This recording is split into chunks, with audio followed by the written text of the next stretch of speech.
난 무엇을 얻으려고, 무엇을 이루려고, 무엇을 바라며 그 고통과 외로움을 참아내며 이 길을 가고 있는가.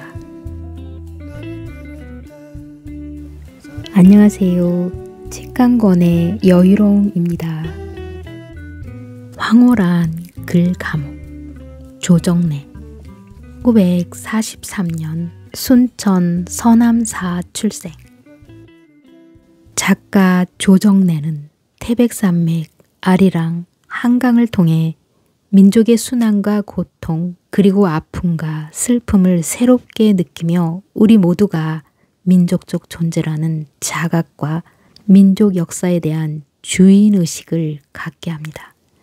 그런 소설을 쓰는 동안 작가는 민족 분단이 야기한 좌우 이념 대립으로 표현의 자유를 억압당하고 수사기관에 끌려다녀야 하는 순환을 겪기도 하였습니다. 태백산맥, 아리랑, 한강은 역사에 기록되지 않은 한반도 해방 공간의 삶을 명료하게 비춰주는 특별함이 있는 것 같아요. 분단된 현실의 한계를 직시할 수 있는 중요한 자산이지 싶습니다. 황홀한 글 감옥. 조정래 문학 작품 그리고 작가가 독자들에게 건네고 싶은 인생 이야기를 담았습니다. 몇 가지 에피소드로 시작해 보기로 해요. 이 세상 모든 부모가 가장 듣기 좋아라 하는 말이 자기 자식을 칭찬하면서 자네보다 낫네 하는 말이라고들 합니다. 사람은 자기가 잘 되는 것보다 남이 잘 못 되는 것을 더 좋아하는 심보를 지닌 존재인데도 말입니다. 그만큼 자식 사랑이랑 끝없이 넓고 깊은 것이겠지요. 작가에게 작품이란 또 하나의 자식입니다. 그래서 잘났다면 기쁘고 보람차고 못났다면 슬프고 쓰라리지요. 태백산맥, 아리랑, 한강에는 실제 인물이 실명으로 적잖이 등장합니다. 왜 그럴까요? 역사사건의 실감, 소설의 진실성 확보, 작품 진행의 극적 효과 확대, 허구 인물로서 불가능한 점의 극복 등 여러 가지 이유 때문에 실제 인물을 등장시키게 됩니다. 그런데 이 방법에는 아주 고약한 위험이 동반하게 됩니다. 그건 다름 아닌 명예훼손입니다. 명예훼손 혐의란 그 범위가 턱없이 넓어서 사기죄로 벌을 받은 사람을 놓고 사기죄를 저지른 사람이라고 말하는 것도 명예훼손죄가 되고 강간죄를 저지른 사람에 대해 강간죄로 옥살이를 했다고 말해도 명예훼손죄가 됩니다. 말만 해도 그러는 판이니 글로 썼다 하면 더 말할 것도 없겠지요. 제가 국가보안법 위반 혐의로 고발당했을 때 또 하나의 혐의가 겹치기로 목을 조이고 있었는데 그게 바로 사자에 대한 명예훼손이었습니다. 그 사자가 누굴까요? 이승만 대통령이었습니다. 작가의 고민은 어떤 특정인의 삶과 생애가 소설의 상황과 딱 부합하고 그 치열성과 극적 효과가 작가의 상상력을 능가하거나 압도하는 경우가 많습니다. 그런 국면에 부딪히면 작가의 고민은 몇 배로 커집니다. 자기가 펼치는 자유로운 상상력에 제동이 걸리고 그 특정인의 이야기를 쓰게 되는 경우 약이 될 수 있는 문제들이 머리를 복잡하게 만듭니다. 거듭거듭 생각해서 자신의 상상력에 기대어 작가가 만들어낸 그 많은 인물은 생김이나 성격만 다 달라야 하는 것이 아닙니다. 당연히 그 이름도 달라야 합니다. 그런데 3부작 소설의 태백산맥에 등장하는 인물이 280여 명, 아리랑에 600여 명, 한강에 400여 명 등 무려 1280여 명에 이릅니다. 그러니까 저는 1200여 명을 낳고 이름을 붙여주고 먹여 키우느라고 20년 세월을 다 보낸 셈입니다. 그 많은 이름을 어떻게 다 지었느냐고 묻는 독자도 있습니다. 그것도 각 인물의 생김과 언행과 역할에 꼭 어울리도록 짓자면 진땀나고 애먹는 일이죠. 태백산맥을 읽는 독자는 아리랑이나 한강은 안 읽습니까? 그렇다면 소설 쓰기가 얼마나 수월해지겠습니까? 적당히 비슷하게 얼버무리면 되니까요. 그러나 한 작품을 재미있게 읽은 독자는 거의가 그 다음 작품도 따라 읽게 됩니다. 그게 의식의 관성이고 작품의 흡인력이고 작가에 대한 애정이지요. 작가로서 그보다 더 고마운 독자가 없는 동시에 그보다 더 부담스러운 독자가 없습니다. 그들은 애정을 가진 만큼 기대를 걸기 때문에 새 작품과 전 작품을 비교, 대조하는 감시자이고 비판자이기도 합니다. 하대치나 염상진, 외서댁이라는 이름이 아리랑이나 한강에 그대로 또 나오면 어떻게 되겠습니까? 말도 안 되는 소리는 아예 할 것이 없고 독자 인상에 명확하게 박힌 중요 인물의 성까지도 다음 작품에서는 써서는 안 됩니다. 작품마다 중요 주인공의 성이 전부 달라지고 있죠. 그 일까지가 인물 창조의 고통에 해당합니다. 그 새로움이 요구하는 고통, 그것이 작가의 업보입니다. 겁나서 그만두겠다고요? 아닙니다. 줄기찬 노력은 그 모든 고통을 하나하나 해결해 줍니다. 예, 겹치는 이름이 없습니다. 어느 텔레비전 프로에서 저는 자신만만하게 말했습니다. 그만큼 노력했으니까요. 그런데 며칠이 지나 출판사를 통해 한 통의 편지가 왔습니다. 선생님께서 약간의 착각을 하신 것 같습니다. 아리랑 끝부분에 나오는 허진이란 이름이 한강에도 나옵니다. 이런 내용이었습니다. 저는 얼굴을 들 수 없었습니다. 제 얼굴은 순식간에 화끈화끈해졌고 그처럼 수치스럽고 당혹스러운 감정은 처음이었습니다. 그리고 저는 그 여성 독자에게 미안함과 고마움을 동시에 느꼈습니다. 그 독자야말로 수첩에 주인공의 이름을 전부 적어가며 얼마나 열심히 읽었으면 그 이름을 찾아냈겠습니까? 아리랑의 허지는 그냥 지나치기 쉬운 단역 중에 단역이었는데 말입니다. 저는 제 책에 사인을 해서 사례를 하고 싶었습니다. 그러나 봉투에는 발신인의 주소가 적혀 있지 않았습니다. 그 긴 32권의 소설을 두서너 번씩 읽다니 믿기가 어려울 정도입니다. 수고 많이 하셨습니다. 고맙습니다.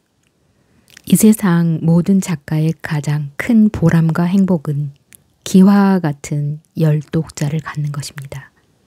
그러나 한편으론 미안합니다.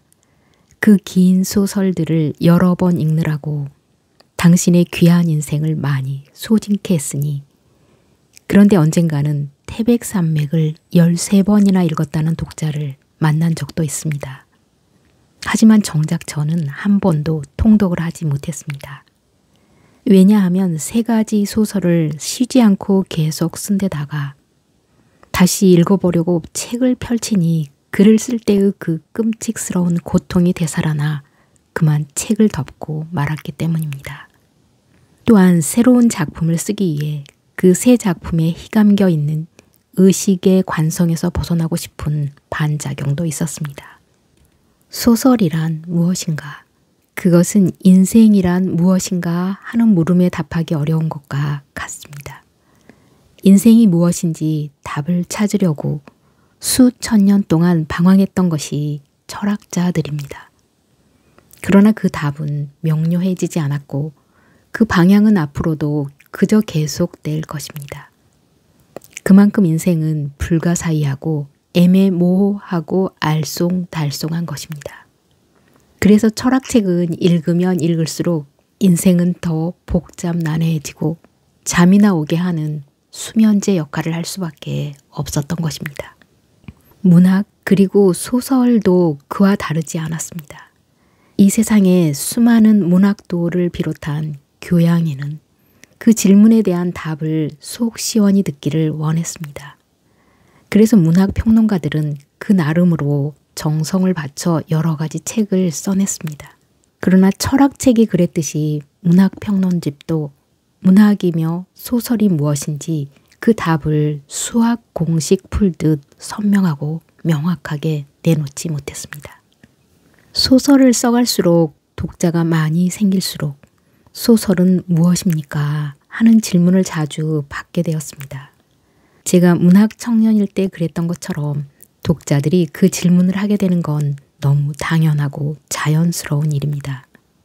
그런데 전문적으로 소설을 쓴다는 사람이 그 답을 갖고 있지 못하다는 것은 미안하고 민망한 일입니다. 아니, 소설가의 입장에서 딱 어울리는 답이 없는 것은 아닙니다. 소설은 소설이지요. 이건 인생은 인생이지요. 하는 것처럼 꽤나 그럴듯해 보이고 매력 있는 대답인 듯도 합니다. 그러나 그건 무성의하고 젠체하는 것일 뿐 전문가의 바른 태도일 수는 없습니다. 하지만 마음을 써서 답을 구하려 하면 답이 없는 것이 아닙니다. 저는 글쓰기를 거듭하면서 제 나름의 그 답을 정리했습니다. 소설은 인간에 대한 총체적 탐구다.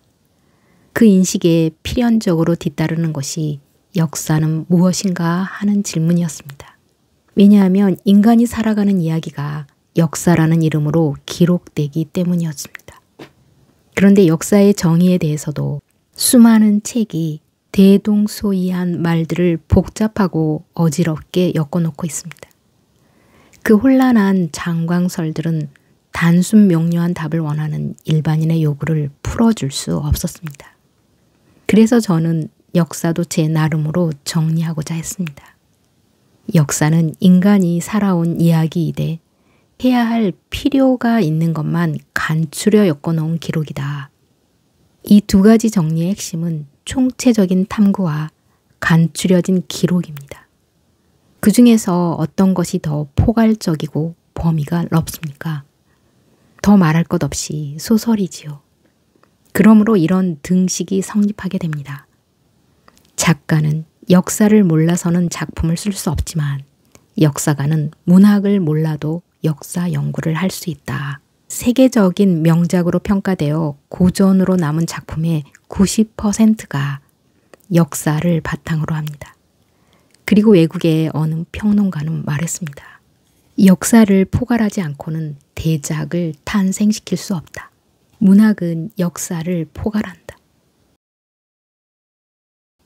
제가 태백산맥 4부를 시작할 즈음이었습니다. 유아묵의 후배 작가가 제 사무실을 찾아왔습니다. 그때 저는 한국문학 주간을 하고 있었습니다. 그는 낮술에 이 세상에 있는 모든 작품은 그 작품을 있게 한 모국어의 자식들이다. 다른 예술이 아니라 문학 작품은 모국어가 없으면 탄생할 수가 없습니다. 그러므로 모든 문학 작품은 자연히 그 모국어를 함께 사용하는 사람들의 이야기를 쓰게 되고 쓸 수밖에 없습니다. 그 모국어를 함께 사용하는 사람들, 그들은 누구입니까? 바로 같은 민족입니다. 가장 상식적이고 보편적인 민족에 대한 정의가 무엇입니까? 언어, 풍속, 습관이 같고 통일된 한 나라를 이루는 큰 무리, 그것이 민족입니다. 그 공통점의 맨 앞에 서는 것이 언어 아닙니까? 그러니까 문학과 민족은 떼려야 뗄 수 없는 관계를 맺고 있는 것입니다. 가장 민족적인 것이 가장 세계적이다. 미술과 음악에 비해 문학이 민족적인 색채가 훨씬 강한 것도 언어를 그 매개체로 하기 때문입니다. 미술이 선과 색과의 싸움이라면 음악은 음률과의 싸움이고 문학은 언어와의 싸움입니다. 그런데 선과 색, 음률에 비해서 언어는 인간의 감정과 느낌과 생각을 표현하는 데 있어서 훨씬 더 구체적이고 직접적이고 적극적 효과를 발휘합니다. 그러므로 문학은 한 민족의 정서와 전통과 특성도 미술과 음악에 비해 한층 더 효과적으로 표현해낼 수 있습니다. 우리가 한 민족의 고유한 특성이나 문화 전반을 폭넓게 이해하기 위해서 미술이나 음악보다 먼저 문학 작품을 택하는 것도 그 까닭입니다. 어느 민족이나 어떤 나라를 이해하는 데 있어서 소설은 역사책보다 한결 더 효과적일 수 있습니다. 역사책이란 대부분 정치사에 치중한 건조한 기록일 뿐이지만 소설은 전통, 정서, 풍속, 습관 등이 다채롭게 펼쳐지면서 감동까지 주기 때문입니다. 감동은 예술 특유의 생명력인 동시에 마력적인 힘입니다. 그 힘은 우리 영혼에 오래오래 남아 삶을 의미 깊게 하는 효과를 발휘합니다. 바람과 함께 사라지다를 통해서 남북전쟁의 시대와 더불어 흑인 노예의 삶을 포괄하는 미국을 이해하게 됩니다. 고요한 동강을 읽으면서 오래된 역사가 무너지고 새 역사가 잉태되는 러시아의 경량시대와 함께 거룩한 대륙에 뿌리내린 코사크족의 삶에 깊게 동감하게 됩니다.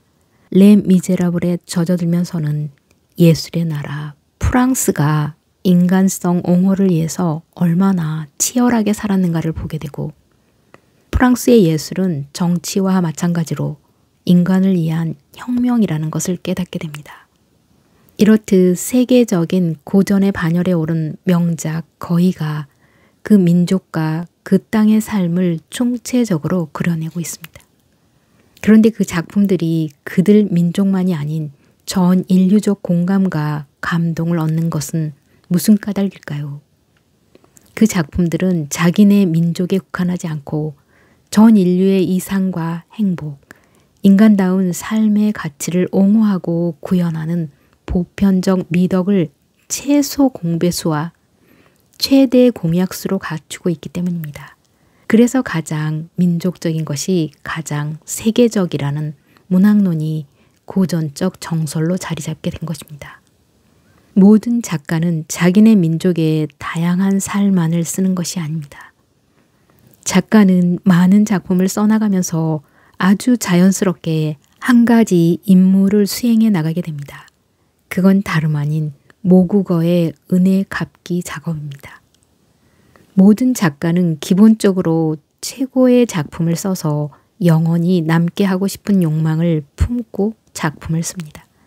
그런 욕망을 갖지 않았다면 작가라고 할 수도 없습니다. 다만 그것을 표나게 드러내지 않고 말로 하지 않을 뿐입니다.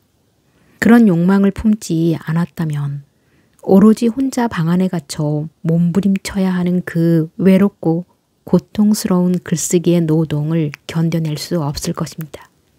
모든 작가는 자기의 작품이 시공을 초월해서 영원히 남겨지기를 소망하며 책상에 다가앉고 펜을 잡아 외로운 고통과 싸워나갑니다.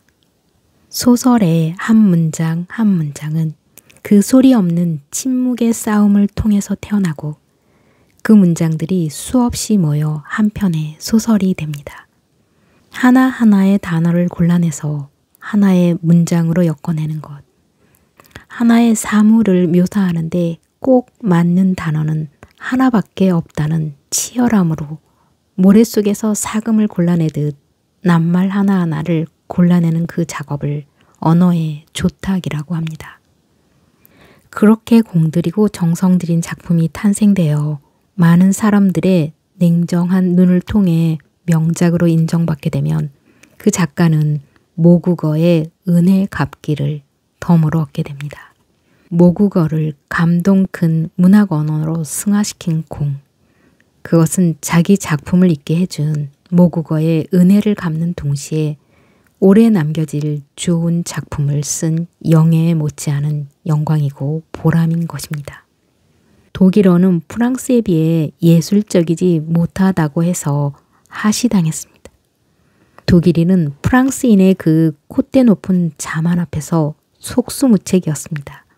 그런데 그 수모를 일거에 해결할 수 있는 기회가 왔습니다. 괴테가 젊은 베르테르의 슬픔과 파우스트를 쓴 것입니다. 그 작품 앞에서 프랑스인은 독일어를 품격 있는 예술 언어로 인정했고 괴테는 독일 문학의 아버지, 독일 문화의 자존심으로 추앙받고 있습니다.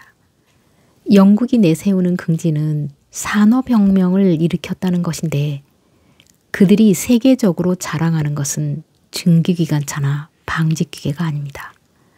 그들이 세계를 향해서 외치는 말, 셰익스피어는 인도와도 바꾸지 않는다. 그들의 목소리가 얼마나 큰지 들리십니까? 아무 소리도 들리지 않으면 당신은 육체의 기머거리가 아니라 정신의 기머거리일 것입니다.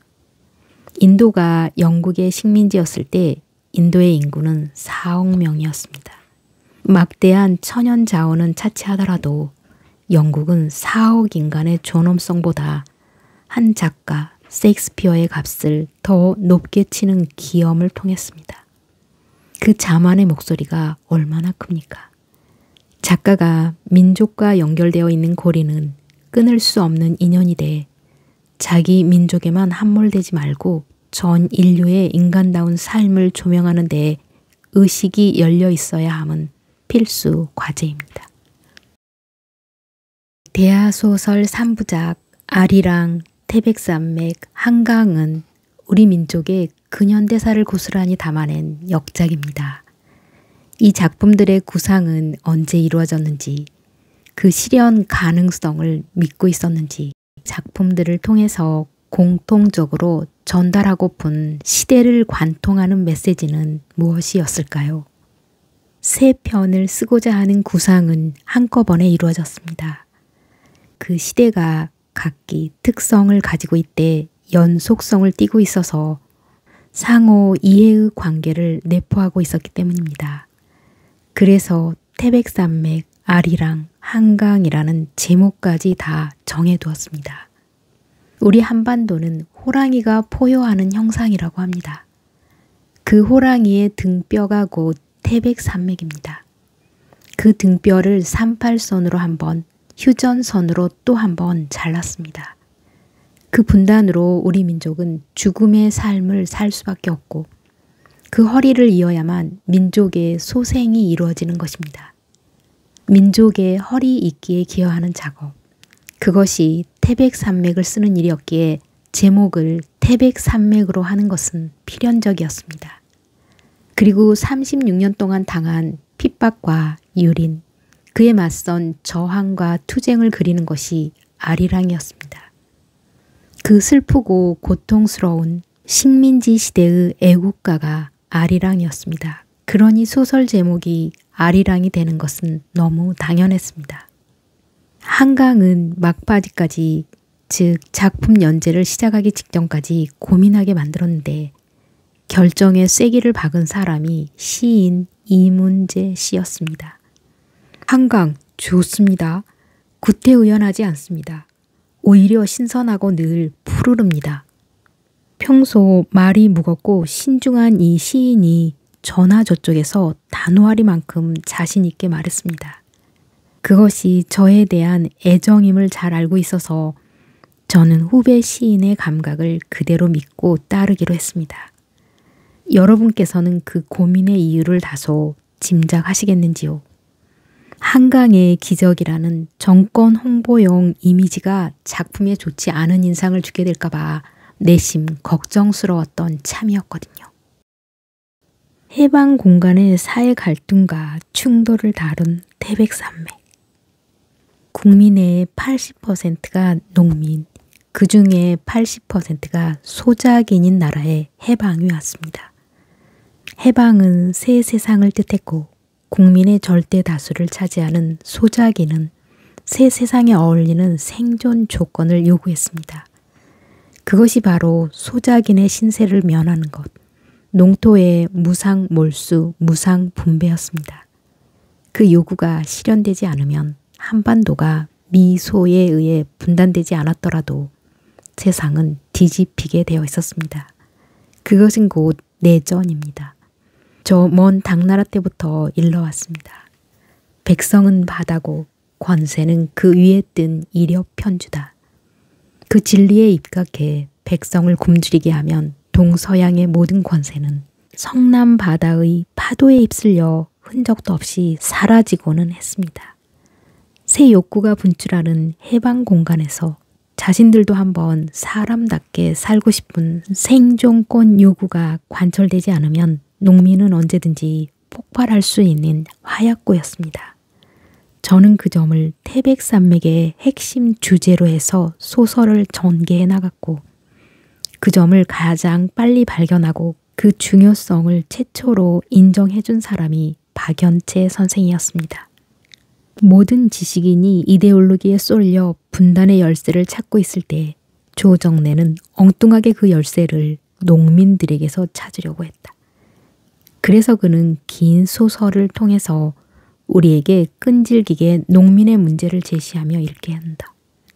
그의 이야기들은 우리의 마음을 이끌고 그의 이야기를 따라가다가 우리는 끝내 설득당하고 만다. 감동을 동반한 그 설득에 우리는 이의를 제기할 수 없고 이의가 없으니까 그의 이야기는 승리한 논리가 된다. 그의 분단 내인론은 그렇게 탄생되었다. 그 세 가지를 그냥 베끼는 것도 불가능한 일인데 그 실현 가능성을 믿었냐고요? 아니요, 아무도 믿지 않았습니다. 오로지 한 사람만 믿었습니다. 제 자신입니다. 모두 정신 나갔다고 했죠. 그러니까 찔러도 피 한 방울 안 나오고 앉은 자리에 풀 한 폭이 안 난다는 말을 듣게 되었죠. 한마디로 독종 중에 산독종이라면서요. 제가 3편의 대하소설을 쓰겠다고 했었던 말을 전혀 믿지 않았다는 것은 주변 문인들의 뒷담으로도 확인할 수 있습니다. 다만 저 혼자서만 새 소설을 써나갈 생각에 취해 남들의 웃음거리가 되는 줄도 모르고 이 사람 저 사람에게 그저 새로 쓸 소설에 대해 얘기하기에 여념이 없었던 것입니다. 저는 대하소설 3편을 써낸다는 것에 대해 그야말로 추워도 불가능하다는 생각을 해본 적이 없습니다. 왜냐하면 저는 어리석을 만큼 제 자신을 믿는 데가 있었고 경쟁이 아닌 제 스스로 하는 일에 대해서는 절대 실패가 없다는 확신을 저는 단순할 만큼 분명하게 가지고 있었기 때문입니다. 저는 그때까지 그렇게 제 자신을 믿어도 좋을 만큼 빈틈없이 살아왔던 것이고 한번 세운 계획에 대해서는 늘 초과 달성을 해왔던 것입니다. 초과 달성이란 박정희 시대에 즐겨 썼던 군대식 방법인데 제게는 자기 학대적 노력을 의미합니다. 저는 그 노력을 하는 데에 자신이 있었고 그 노력의 결과로 초과 달성을 이루면 그 성과와 함께 제 자신에 대한 만족감으로 황홀한 성취감을 맛보고는 했습니다. 새 작품을 통해서 공통으로 전달하고 싶은 메시지가 있느냐고요. 이런 질문에 대한 대답은 평론가들이 이미 정리하고 마련했어야 합니다. 그것이 평론가의 여러 임무 중에 하나입니다. 그러나 그 일을 한 평론가는 아무도 없었습니다. 그러므로 제가 답을 할 수밖에 없게 되었습니다. 새 작품은 그 시대가 다르고 주인공들이 다르고 제목이 다른 각기 독립된 작품입니다. 그런데도 새 작품을 관통하는 공통점이 있습니다. 물론 그 공통점은 작가의 의도에 의해 만들어진 것이고 작가는 자신이 노력한 만큼 그것이 독자에게 전달되기를 바라고 있습니다. 그렇다고 소설 속에다 가로 열고 가로 닫고를 할 수 없는 것이 소설가의 안타까움입니다. 그래서 평론가가 필요한 것이지요. 새 작품을 관통하는 공통점은 3가지입니다. 역사의 주인이고 원동력인 민중의 발견, 민족의 비극인 분단과 민족의 비원인 통일의 자각, 민족의 현실을 망치고 미래를 어둡게 한 친일파 문제. 이 3가지를 다 파악했거나 깨달았다면 당신은 만점짜리 독서를 한 것입니다. 하루 16시간의 노동을 바쳐야 한다. 책의 입지가 얼마나 협소한지 실감이 납니다. 이런 상황에서 책으로 눈을 돌리게 할 수 있는 힘이란 무엇일까요? 글쎄요, 그런 힘이 있기나 한 것일까요? 다른 책은 모르겠으나 소설에는 분명 그 힘이 있습니다. 그 힘이 바로 감동이라는 것입니다. 감동을 굳이 설명할 필요는 없을 것입니다. 누구나 그 어떤 매체를 통해서든 감동을 느껴본 경험을 가지고 있을 것이기 때문입니다. 감동은 모든 예술 작품의 생명성이며 예술성의 척도이며 예술의 존재 이유입니다. 묻 대중이 예술 작품을 필요로 하는 것은 그 감동받기를 원하기 때문이며 그 감동을 오래 간직하고자 하기 때문입니다. 그러므로 감동의 크기와 예술성은 정비례하는 것이라고 할 수 있습니다. 소설이 예술인 한 모든 소설은 그 짐을 지지 않을 수 없습니다. 사실 모든 작가는 자기 작품이 시대를 초월하여 감동으로 오래오래 읽히기를 간절히 바라며 새롭게 펜을 들고는 합니다. 다만 그 욕구를 겉으로 드러내지 않을 뿐이지요. 명예욕이 여러 본능 중의 하나인 한 작가들의 그 욕구 또한 본능적으로 작용하는 것입니다. 그러나 우리 시대는 자본주의 시대입니다. 이윤을 극대화하고자 하는 목적에 기여하는 자본주의의 노동은 치열하다 못해 가혹하기까지 합니다. 말이 좋아 하루 8시간 노동이지 그 가혹성 때문에 모든 사람은 지쳤고 다른 일에 무관심해졌습니다. 그런 그들의 영혼을 흔들어 깨우고 마음이 울려 이끌리게 하고 그 감정이 사무쳐 오래오래 남는 것, 그것이 감동일 것입니다. 그러나 문자를 통해 그 일을 해내기란 얼마나 어렵습니까? 그래서 저는 작정했습니다. 그것을 감동시키려면 그들의 2배, 하루 16시간의 노동을 바쳐야 한다. 그래서 저는 20년 동안 글 감옥에 갇혀 먹고 자고 쓰고가 연속되는 생활 속에서 정말 16시간의 노동을 다 하려고 최선을 다했습니다. 저는 저와의 약속을 지켜 제 자신을 이기고 싶었던 것입니다. 1983년에 잡지 연재를 시작해 태백산맥 일부가 3권의 단행본으로 나온 것이 1986년 10월 10일이었습니다. 책이 나오자마자 그 반응은 엄청났습니다. 뜨거운 반응이라는 것이 바로 이런 것인가 보다 실감하게 되었고 출판사도 예상을 뛰어넘는 반응에 흥겨워하며 책 찍어내기에 여념이 없었습니다. 그 들뜬 분위기 속에서 작가로서 생애 최초로 행복감에 젖고 사는 보람을 만끽하고 있었습니다. 독자들의 촉구 전환은 이게 정말 꿈인지 생시인지 구분하기가 어려울 지경이었습니다. 저는 등산 애호가라서 제목만 보고 등산 소설인 줄 알고 샀습니다. 그런데 읽다 보니 전혀 그게 아니었어요. 그렇지만 어찌나 재미있던지 7권을 내리 다 읽어버렸어요. 그 다음은 언제 나옵니까? 빨리빨리 좀 쓰세요. 전 제가 새롭게 쓰고자 했던 분단의 문제가 그렇게 큰 반응을 일으키는 것을 목도하면서 제 판단이 옳았음을 확인하는 한편 분단의 진실을 알고자 하는 우리 사회의 욕구에 적이 놀라고 있었습니다. 그러나 그렇게 좋은 일만 있는 것은 아니었습니다. 3부가 나온 1988년 하반기부터 살벌한 공갈 협박 전화가 걸려오기 시작했습니다. 이 새끼야, 니네 집이 곧 폭파된다. 너 같은 새끼 하나 죽이는 건 식은 죽 먹기야. 싹 죽여 없애기 전에 더 까불지 마. 새벽 2, 3시에 걸려오는 전화였습니다. 전 밤마다 그 시간까지 소설을 쓰고 있었습니다. 저쪽 전화의 목소리는 여럿이었는데 그들이 조직적으로 움직이고 있다는 것을 알 수 있었습니다. 그게 공갈이고 협박인 줄 다 알 수 있었는데도 두려움과 공포는 떼칠 수가 없었습니다. 마지막 4부를 쓰는 1989년으로 넘어가면서 사태는 더 나빠졌습니다. 모든 수사기관이 내사에 들어갔다는 소문이 들려오기 시작했습니다. 1994년으로 접어들면서 저는 아리랑 쓰기에 더욱 골몰해 있었습니다. 이야기가 중반을 넘어 후반으로 접어들었기 때문이지요. 그런데 느닷없는 사건이 터졌습니다. 8개의 반공단체가 저를 국가보안법을 위반한 빨갱이로 고발한 것입니다. 그거야말로 날벼락이었습니다. 그 많은 수사기관의 내사 종결로 다 끝난 문제인 줄 알았는데 갑자기 고발자가 나타났으니 사건은 새로 시작될 수밖에 없었습니다. 그 즉각적인 반응은 공갈 협박 전화로 나타났습니다. 아리랑 쓰기에 지칠 대로 지쳤던 저는 저도 모르게 신음을 토했습니다.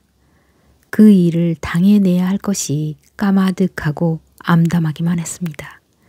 그래, 다 팔자고 운명이다. 저는 이를 맞물며 저를 일으켜 세우려고 애썼습니다.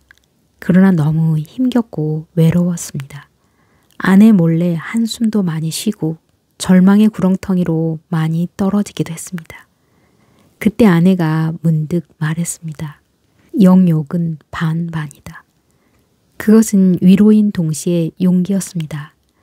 그동안 작품에서 얻은 영예를 혼자 누렸듯이 작품에서 오는 곤욕도 혼자 싸워 이겨야 하는 것이었습니다. 4월에 고발당하고 6월에 경찰 수사가 시작되었습니다. 박종철을 수사했던 속칭 남영동 분실이었습니다. 그런데 박종철 사건 이후 그것은 문화촌 구석으로 옮겨가 있었고 무슨 회사 간판을 붙여놓고 김영삼 정권으로 바뀐 탓이었는지 지하실로 끌고 가지는 않았습니다. 수사는 10시부터 시작되었는데 눈에 익은 푸른 표지의 고발장을 수사관이 펼쳤습니다. 그 고발장은 며칠 전에 출판사를 통해 받아 대충 훑어보았던 것입니다. 500여 개 혐의 사항으로 이루어진 그 고발장은 120쪽이 넘는 책 모양을 갖추고 있었습니다. 몇 년이 지나 안 사실인데 그 고발장은 사법사상 가장 긴 고발장이라고 했습니다. 혐의 사항들이 전부 억지니까 선생님께서는 계속 묵비권을 행사하세요. 그게 경찰 조사를 빨리 끝내는 방법이기도 합니다. 박원순 변호사의 말이었습니다. 경찰에서는 최소한의 객관성이나 공정성을 갖추지 않고 완전히 고발자의 입장에서 저를 빨갱이로 몰려는 편파적 태도를 취하고 있었습니다. 태백산맥에 경찰의 횡포와 부당성을 사실대로 쓴 저에게 오늘의 경찰은 마치 자기들에게 욕을 한 것 같은 동변상련적 적대감을 드러내는 것이었습니다. 그들에게 이성을 좀 찾으라고 해서 될 일이 아니었습니다. 저는 무조건 묵비권을 행사하기는 싫었습니다. 분명한 제 의사를 드러내는 태도를 취해야 한다고 생각했습니다. 그것이 묵비권보다 강한 자기 방어가 되고 경찰 수사의 부당성을 입증하는 증거 자료가 될 수 있었기 때문입니다. 그래서 고발자들은 논리적 근거나 객관적 증거가 전혀 없이 감정적이고 일방적으로 혐의를 씌우고 있다. 이에 대해 경찰은 최소한의 객관성이나 공정성을 가지고 고발 사실들을 식별하려는 노력을 하지 않고 전적으로 고발자들의 입장에서 편파적인 수사를 전개하고 있다. 이러한 수사에는 진술할 아무런 이유가 없다. 저는 이런 내용을 조서에 적게 했고 수사관이 다시 읽는 것으로 확인까지 했습니다. 그런 다음부터 수사관이 제 혐의 사실을 추궁할 때마다 전과 동으로 진술을 대신하게 했습니다. 전과 동이 계속되자 어느 순간 수사관의 안색이 확 바뀌고는 했습니다. 그러나 수사관은 다음 순간 감정을 수습하며 얼굴을 부드럽게 하려고 애쓰는 기색이 역력했습니다. 수사관의 그런 노력에서 시대의 변화를 실감할 수 있었습니다. 이제 군부 독재 시대는 막을 내리고 명색이 문민정부 시대였던 것입니다. 점심으로 설렁탕 한 그릇을 먹고 수사는 계속되었습니다. 화장실 갈 때도 수사관이 따라와 화장실 앞에 서 있었습니다. 전과 동이 계속되며 또 설렁탕 저녁을 먹었습니다. 말도 안 되는 혐의 사실 추궁이 150여 개를 넘기고 있었습니다. 그때만 해도 경찰에서 컴퓨터를 쓰지 않을 때라 수사관은 일일이 손으로 조서를 꾸며나가고 있었습니다. 쓸데없는 일을 하는 그의 노고가 딱하기도 했습니다. 해가 바뀌었습니다. 태백산맥 사건을 경찰이 검찰로 넘겼다고 신문들이 보도했습니다. 그건 경찰이 강제 구인을 포기한 것이었고 1차적인 저의 승리를 의미했습니다. 저는 비로소 한시름 놓게 되었고 다시 검찰의 조사가 시작되겠지만 일단 경찰에서 한풀이 꺾였으니 검찰이라고 수사에 신명이 날 리 없었기 때문입니다. 이후 최대 국난이라 불린 IMF 사태가 터지고 정권이 바뀌고 그 경량 속에서 검찰도 정신을 차리기 어려웠던지 아무 소식이 없었습니다. 저는 일이 닥치면 그때 대응하기로 하고 한강 준비에 정신을 쏟았습니다. 그러나 고발자들은 검찰의 처분만 바라고 가만히 있는 것이 아니었습니다. 출판사에 출판을 중단하라는 협박의 내용 증명을 보내는가 하면 태백산맥을 번역하는 일본 출판사에까지 번역을 중단하라는 편지를 보내고 전화를 걸고 했습니다. 그뿐만 아니라 태백산맥 100세 기념식장인 프라자 호텔 정문 앞에서 태극 마크가 찍힌 머리띠를 두르고 김일성 앞잡이 조정래라는 삐라를 뿌려대기도 했습니다. 햇볕 정책을 내세우며 북한을 오간 정권도 태백산맥 사건에는 아무 관심도 없이 끝났습니다.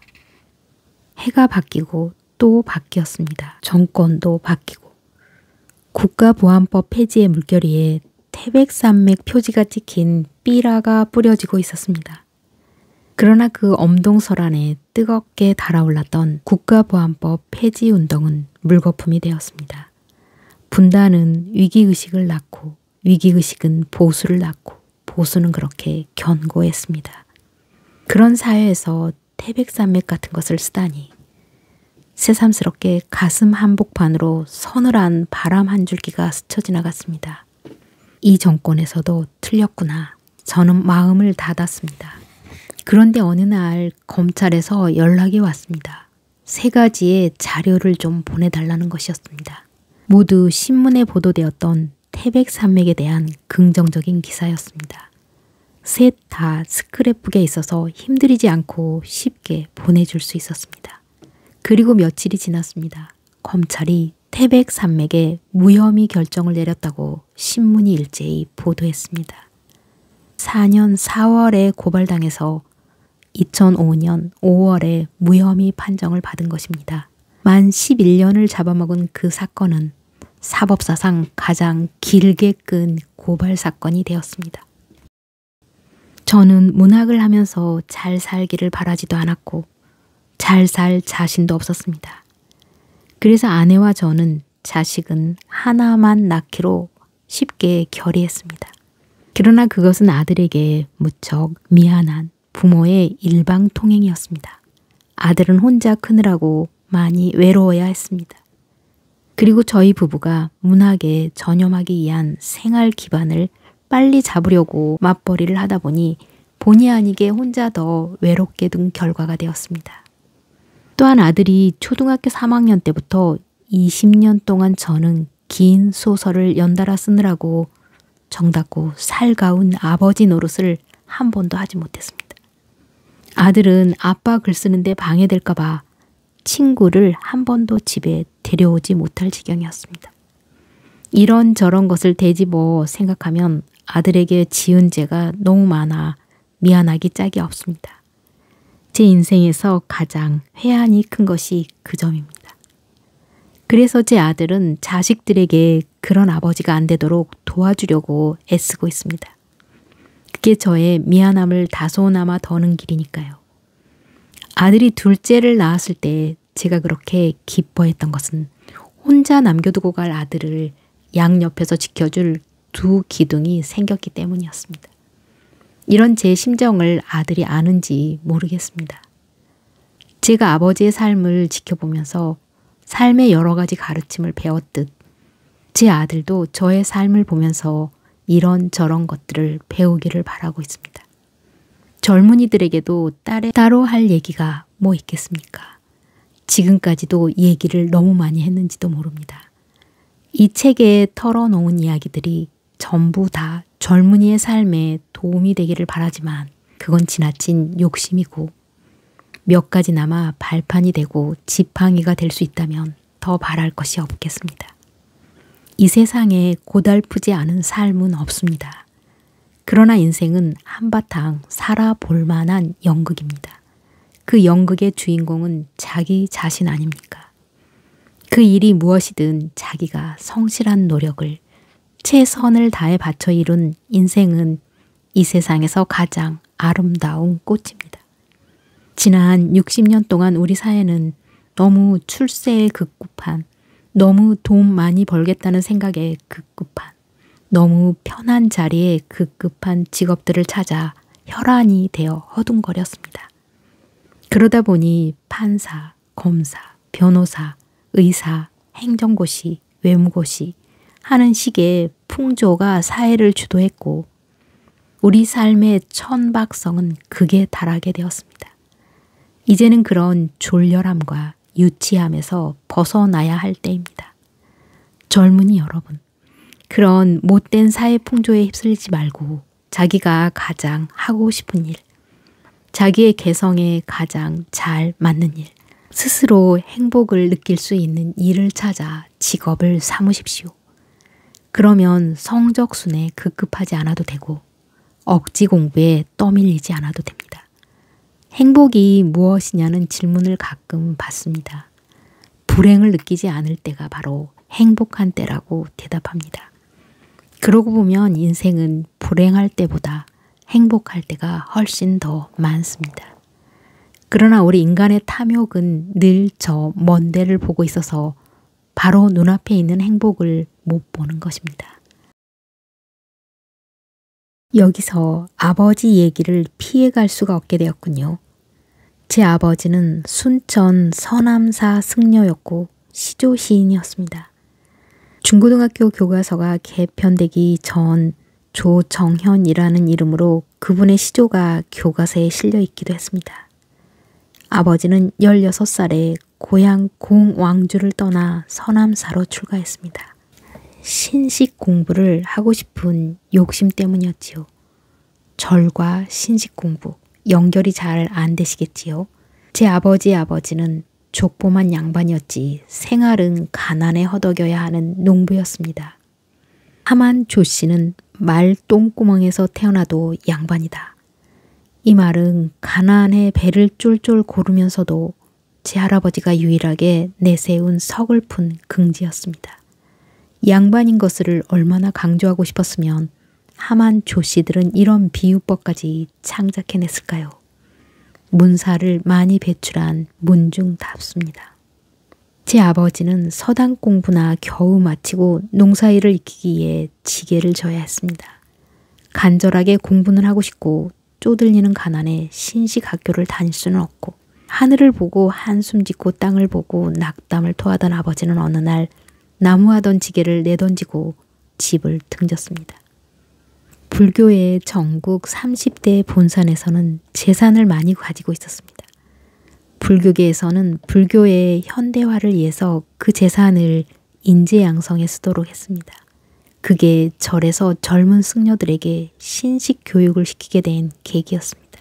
어디선가 그 소식을 듣게 된 아버지는 내 본산 중의 하나인 서남사를 향해 쟁걸음질을 한 것입니다. 절에서는 1년 내내 밥하고 빨래하고 나무하는 일만 시켰을 뿐 공부라고는 불경 한 줄 가르쳐주지 않았습니다. 저를 믿을 수 없다고 생각한 아버지는 새 길을 찾아 일단 집으로 가기로 했습니다. 하루빨리 신식 공부를 하고 싶은 아버지에게 세경도 없는 머슴살이 1년은 너무나 긴 세월이었던 것입니다. 그놈, 똑똑하고 쓸만하니 데려와 가르치자. 이런 올로회의 결정을 가지고 한 승려가 아버지를 데리러 왔습니다. 아버지는 그때부터 공부를 시작했습니다. 신식 공부가 아니라 승려가 기본적으로 갖추어야 하는 불경 공부였습니다. 신식 공부는 그 다음에 시켜주는 것이었습니다. 서남사에 인물 하나 났다는 소문 속에 아버지의 불경 공부는 최고 수준에 이르게 되었답니다.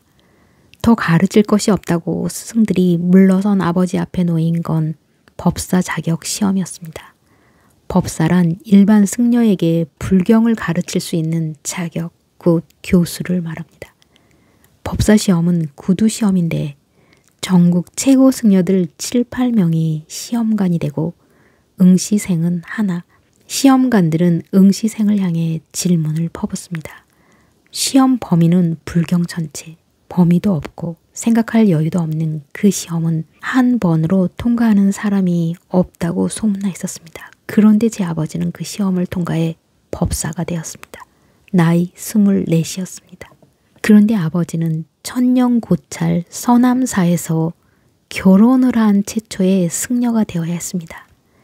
왜냐하면 조선 총독부는 그 당시 최대의 교세를 확보하고 있던 불교를 장악해야만 식민 통치가 용이해진다는 판단 아래 종교 황국화 정책을 추진한 것입니다. 그 방법의 하나로 젊은 승려들을 결혼시켜 일본식의 대처승을 만드는 것이었습니다. 그러니까 저는 일제의 은혜로 풍경소리와 목탁소리를 태교 삼아 태어난 목숨입니다. 사람이 은혜를 입었으면 보답을 해야 도리지요. 그래서 저는 아리랑을 쓴 것입니다. 해방이 되었습니다. 아버지는 절 앞에 세 개의 현수막을 내걸었습니다. 사답을 소작인들에게 무상분배해야 한다. 절은 사회에 봉사해야 한다. 승려들은 공부에 매진해야 한다. 그러나 주지의 생각은 부주지인 아버지의 생각과 달랐습니다. 그건 요즘 말로 하면 보수와 진보의 대결이었습니다. 그런데 그 유명한 여순 사건이 일어났습니다. 총알이 빗발치는 혼란 속에서 아버지는 경찰서로 잡혀갔습니다. 모함하는 주지의 손가락질 때문이었지요. 총을 겨누는 군인들의 발길질에 걷어채어 나뒹굴며 끌려가던 아버지의 모습이 지금도 눈에 선합니다. 그때 제 나이 겨우 6살이었는데 60년이란 긴 세월이 흘러갔는데도 그 기억은 조금도 흐려지지 않고 어찌 그리도 선명한지요. 아마 죽을 때까지 그 선명도는 흐려지지 않을 것입니다. 기억의 선명도는 충격의 강도와 비례하는 것 같습니다. 그렇게 시작된 여순 사건은 제가 처음으로 내다본 세상의 풍경이었고 최초로 겪은 사륙 사건이었습니다. 재판 없는 즉결 처분이 자행되는 광란의 소용돌이 속에서 아버지는 3차례나 죽음 직전까지 끌려갔다가 아슬아슬하게 살아나고는 했습니다. 그리고 다음에 한국 전쟁이 터졌습니다. 대전 이남의 전국에서 30여만 명을 처형한 보도연맹 사건이 벌어졌습니다. 충남 강경 가까운 피난지에서 아버지는 6 자식을 먹여 살리느라 허둥지둥 정신이 없었습니다. 아버지는 자신 있는 한문 실력을 미천으로 서당을 차렸고 아버지의 능력을 알아본 동네 어른들이 사랑방을 내준 것이었죠. 그러나 서당 훈장질로는 8 식구 입에 풀칠할 도리가 없었고 아버지는 5일장이 서는 두것 장터로 포목 장사를 하러 다녔습니다. 포목 짐을 지고 장터길을 나설 때는 꼭 저를 데리고 갔습니다. 제가 형보다 숫기가 좋고 입놀림을 잘했기 때문이죠. 아버지는 황토 들길을 걸으며 늘 시조를 읊으셨습니다. 길게 늘어지는 노랫가락일 때도 있었고 좀 느린 뇌가림 같은 때도 있었습니다. 그 시조들은 유명한 옛 시조이기도 했고 아버지가 짓는 시조이기도 했죠. 더위와 배고픔에 지쳐 가물가물 졸고 걸으며 시조가락을 들었고 온갖 곡식이 익어가는 싸한 가을바람 속을 걸으며 시조 어우러지는 소리를 들었습니다. 그렇게 제 귀에 감겨들고 영혼에 스며든 시조들은 아무런 설명 없이 시조 공부가 되었고 제가 자연스럽게 문학에 접한 계기가 되었습니다. 그때 차라리 승려가 되어 구름을 따라 이 산골로 바람에 실려 저 산골로 흘러다녔더라면 얼마나 좋았을까요? 그런 말씀 마시라고요? 지금까지 본 기질이나 체질, 그런 의식 가지고는 승려 생활도 조용히 하기는 어려웠을 거라고요. 그런 무례한 말씀을 하시다니. 한국 승려 중 면벽 참선 최고 기록이 몇 년인지 아세요? 15년입니다. 그런데 저는 20년 동안이나 방에 갇혀 술 한 잔 안 마시고 글을 썼어요. 그뿐인가요? 평생 주색 잡기라곤 한 일이 없습니다.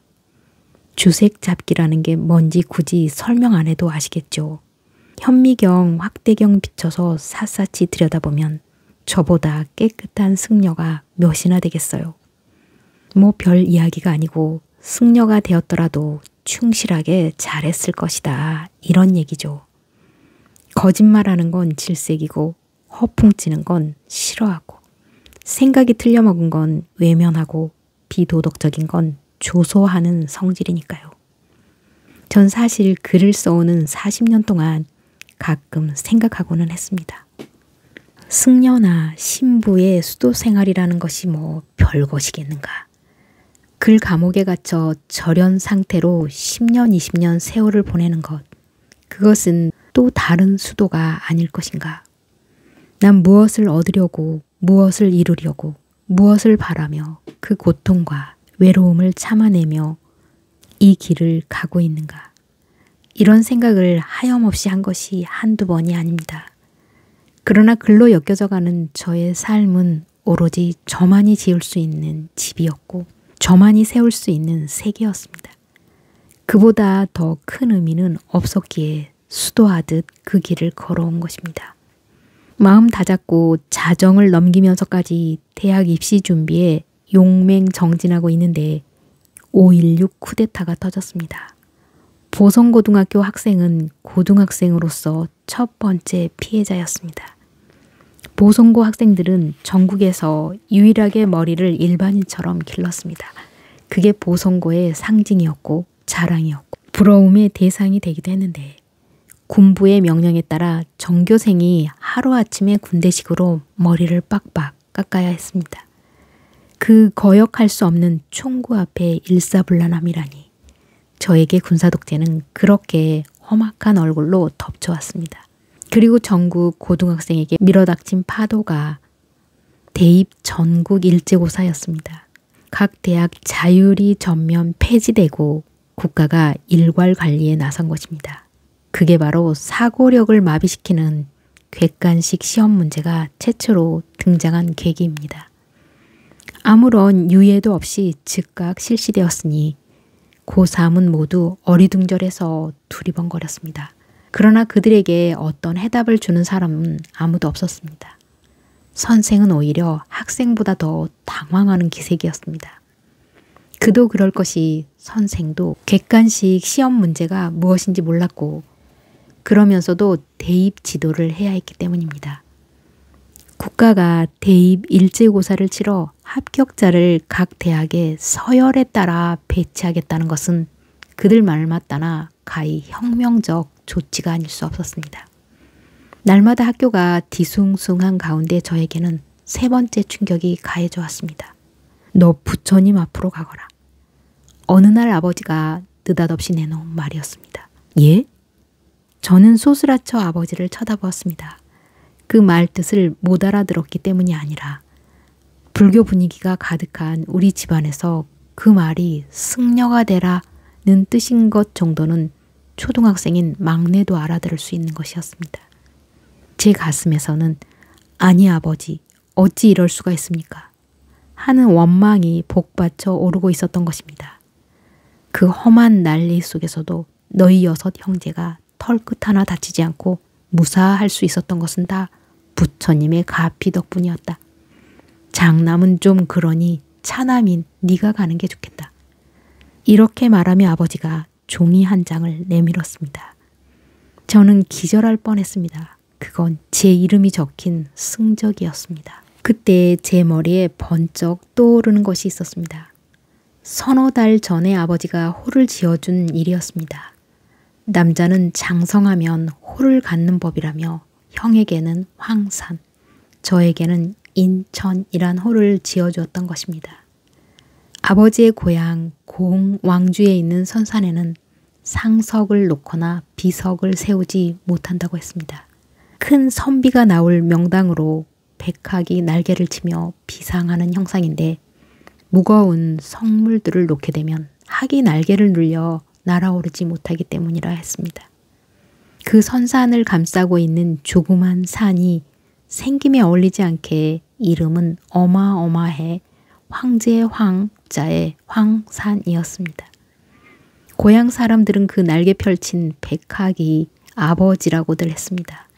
그런데 아버지는 그 산 이름을 형에게 호로 내린 것입니다. 한데 제 호는 그 뜻이 모호하게 하늘을 버태 살라는 것이었습니다. 전 그저 시큰둥하게 지나치고 말았습니다. 그런데 그 호가 바로 승적의 법명으로 적혀 있는 게 아니겠습니까? 그러니까 아버지는 벌써 몇 달 전부터 저를 출가시킬 작정을 하고 호를 그렇게 지어주었다는 사실이 확실해진 것이었습니다. 그러니까 그 호의 분명한 뜻은 출가해서 부모 형제 다 잊고 하늘을 버태 사는 큰 승려가 되거라 하는 것이었습니다. 아버지의 배신은 거기서 끝나지 않았습니다. 제가 국문과를 가겠다고 했을 때 나가봐라 했던 것은 침묵의 승낙이 아니라 중을 만들 음모를 감춘 노예함이었던 것입니다. 그 승적에는 조계사 승적 168호라고 번호까지 적혀 있었습니다. 그 번호를 아직까지 기억하느냐고요? 이미 말했지 않습니까? 저는 충격적으로 받아들인 사건은 절대로 잊지 않고 그 기억이 방금 뽑아낸 컬러 사진처럼 생생하고 선명하다고요. 그 번호가 붙은 승적도 웃지 못할 시대의 산물이었습니다. 5.16은 정치 깡패를 잡아들여 사회 정화를 단행한 것만이 아니라 종교계까지 다스리고 나섰습니다. 그래서 불교계에서는 절마다 군대식 점호를 하듯 1년 번호를 붙이는 인원 파악에 나섰던 것입니다. 아버지는 저를 출가시키기 위해 안국동 조계사를 찾아갔고 조계사에서는 왕년의 법사 둘째 아들의 출가를 얼마나 반겼겠습니까? 그래서 끄트머리 번호 168번을 찍어주고 법명까지 기재하는 행복한 야합을 도모한 것이었습니다. 그 전모를 파악한 저는 일대 반격을 감행해야만 했습니다. 그거야말로 죽느냐 사느냐와 다를 바 없는 절체절명의 위기였기 때문입니다. 저는 글을 문학을 해야 합니다. 저는 있는 힘껏 저항했습니다. 그야 출가해서도 못할 게 없다. 만해 선생을 봐라. 그분께서는 종교도 문학도 둘 다 크게 이루셨다. 마음만 있으면 어디서든 다 이룰 수 있다. 그 정도의 반발은 다 예견하고 있었다는 듯 아버지는 이렇듯 가볍게 받아 넘기고 말았습니다. 저는 아차 싶었습니다. 당황했습니다. 난감했습니다. 머릿속이 캄캄해졌습니다. 숨이 막혔습니다. 문학을 못하고 중이 되어야 하다니 절망이 백운대 인수봉 바위만큼 컸습니다. 그때 머리에 번뜩 떠오르는 생각이 있었습니다. 만해 선생께서는 100년에 한 번 태어날까 말까 한 분이십니다. 저는 제 말이 너무 멋지다고 생각했습니다.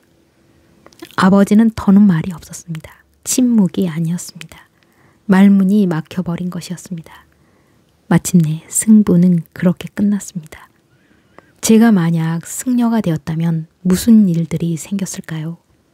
김초애가 짝을 찾지 못해 평생 혼자 살게 되었을 거라고요. 에이, 헛짚었습니다. 조계사로 출가한 저는 어디로 갔겠습니까? 조계사 장학금으로 동국대 불교학과로 직행했지요. 그럼 바로 김초애를 만나게 됩니다. 그리고 곧 내밀한 연애가 시작됩니다.